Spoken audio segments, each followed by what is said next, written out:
1 FM, Medford, Oregon.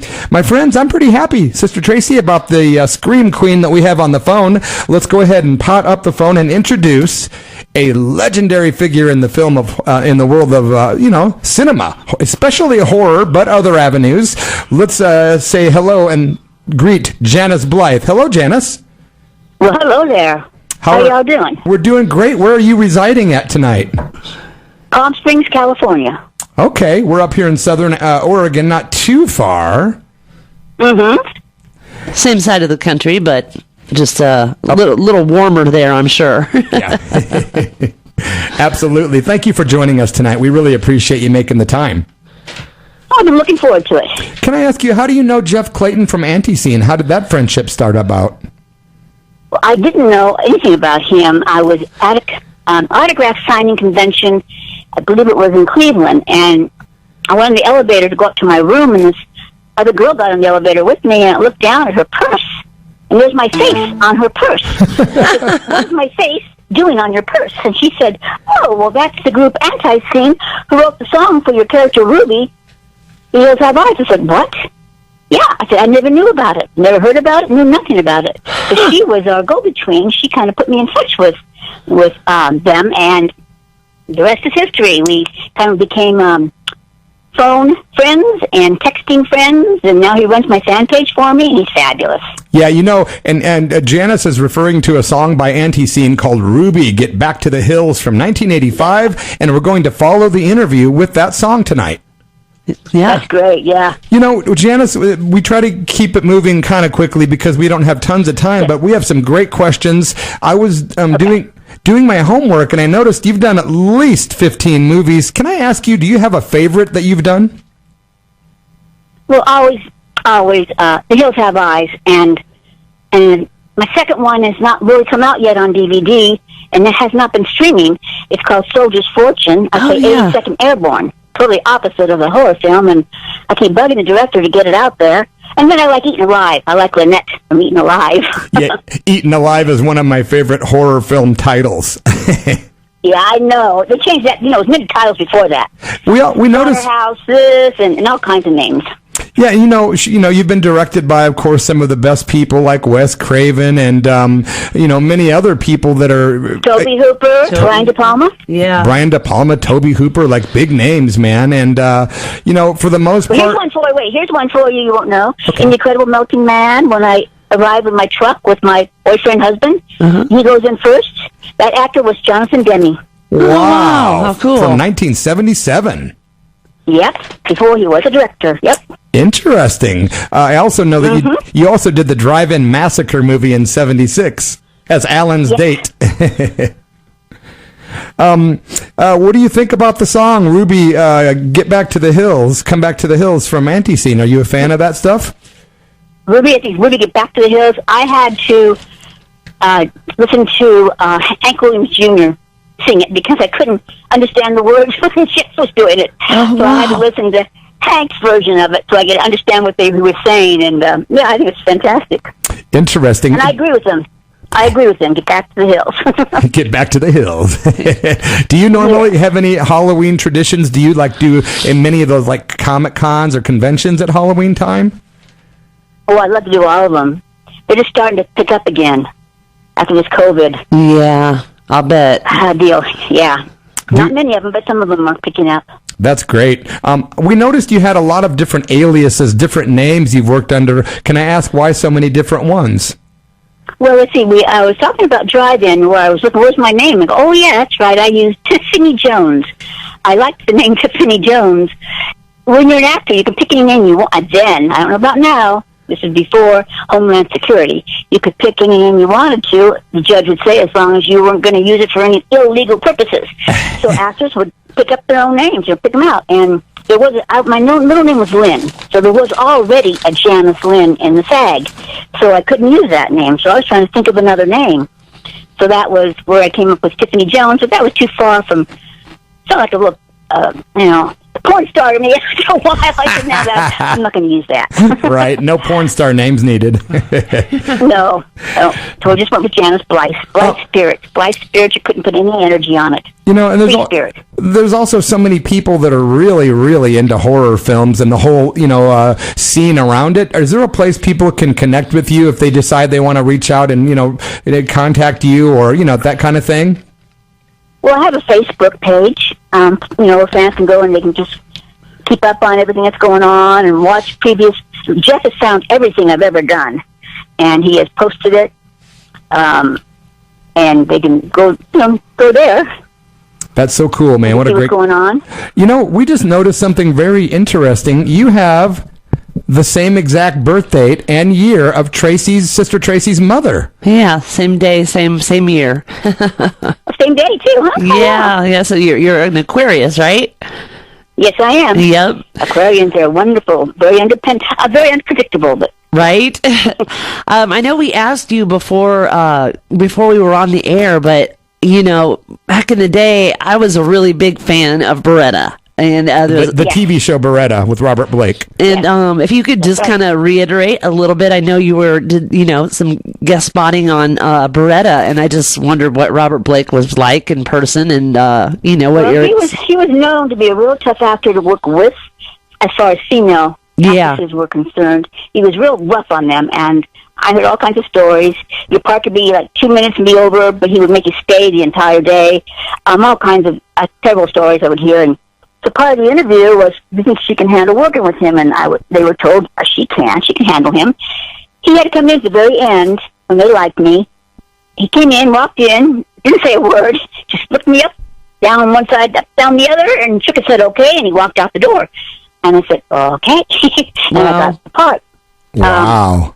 Like when I was the bird shop lady, he brought his bird and he was sick. That brought bird. His bird into my shop. Yeah. Fred. When I wasn't looking, he was giving the bird alcohol when I wasn't looking, In my back. And he brought in Rooster. Remember Rooster? I do. Sidekick character? Yeah. Okay, he was wearing a lot of feathers, and I remember picking up his arms and said, well, too bad you can't get off the ground. I mean, we had a little lines there, but back on the set, you were told not to memorize your line because Robert would change them at the very last minute, so don't get committed to them. So I had my leather-bound script-holding book I just had made to hold my scripts in, all pretty, and I was held at my hands, and we're doing the walkthrough, and I messed up on the line. He goes, what's the matter? You're doing so many shows, you don't have your lines memorized? And I said, well, I was told not to bother because the lines change around here so quickly. And he just went dead silent. Oh, and he was nice to me for the entire shoot. And he did change the lines the very last minute for the ending when I come in with the puppy. Do you remember that? I come in with the puppy. The guy, he brought him a puppy because this guy lost it. Anyways, he changed it as I'm going to go walk in. As the TRACY action, he gave me different lines to do. Oh, wow. Yeah. Wow. Keeping you on your toes. Yep, and it didn't throw me off my toes. I did it. Yeah. Well. Yeah, and I was listening. Wait, one thing. I was listening to a biography on TV, and it was Robert Blake. So I was in the other room, and they were playing things, about Robert Blake, and I heard my voice. I ran and used my scene from that show to represent Beretta. I was pretty impressed by that. Oh, that's cool. Yeah, they did a lot of episodes. Cool. That's kind of cool. Wow. It is kind of cool. She was also on Night Court. Night Court? Yeah. You were on the TV show Night Court as well, correct? No. Or Divorce Court. That's what it was. Divorce Court. Divorce. Oh, Divorce. Yes. Yes. Real quickly, can I ask you, were you surprised when Robert Blake was convicted of the murder of his wife? Yes. I was, the whole thing was just so weird. Yeah, it really was. Yeah, I'd forgotten about that. I just remembered that happened to him, actually. Yeah, I don't know. The whole thing is just so weird. Yeah. It's like OJ. It's also weird. It's just too weird. Very weird. Do you do many autograph signings today? Do you have a lot of fans that reach out and want you to sign stuff from different movies and stuff like that? Well, we have a link on my fan page, link to the website where you can buy 8x10 autograph photos. Oh. And I mail them to and they come out. We have I don't know, under 10, but different. For different shows and different things, and then that's a really great thing to do. I love doing that. Well, that's a really great thing to know. I'll have to get on there and purchase a couple things for some gifts for people for Christmas, perhaps. Yes, a lot of people do that. They'll say, send this to so-and-so, and they want me to write a certain thing on it, and I do that. Mm-hmm. Exactly. Do you have any current films in the works by chance? I don't, but 6 of my films you can stream. Oh, awesome. Oh, wow. If you've got I've got Fire Stick. No, if you've got Amazon Prime or any of that stuff. Yeah. You got Hills Have Eyes 1 and 2 and Black Oak Conspiracy on Tubi, which is a free app for free movies and TV. Yeah. And then Prime Video has The Incredible Melting Man and Eaten Alive, and it has a trial period, but they do have a charge, but you have a free trial, you can watch it. And then Plex has Phantom of the Paradise, and they charged $3.99 to view it and $9.99 to buy it. But that's pretty cool. All 6 of my movies right there on streaming right now. Well, yeah, we're going to have a Janice Blythe marathon before Halloween now. There you go. Yeah. We totally I are. watched myself in Black Oak Conspiracy, which I haven't seen forever, and it was fun. It's fun to watch me go back. Well, we'll definitely have the Janice movie marathon. That'll be fun. And I was wondering, since you've been through so many interesting experiences in your life with movies and things, have you ever considered writing an autobiography book? No, I haven't, but Jeff's daughter told him he should do a museum. He's got so much stuff on me. I said, he wants every single thing. And I'm going, oh, my God, what are you doing? You're making a museum, He said, yeah, my daughter said I should, That is so cool. I thought about that.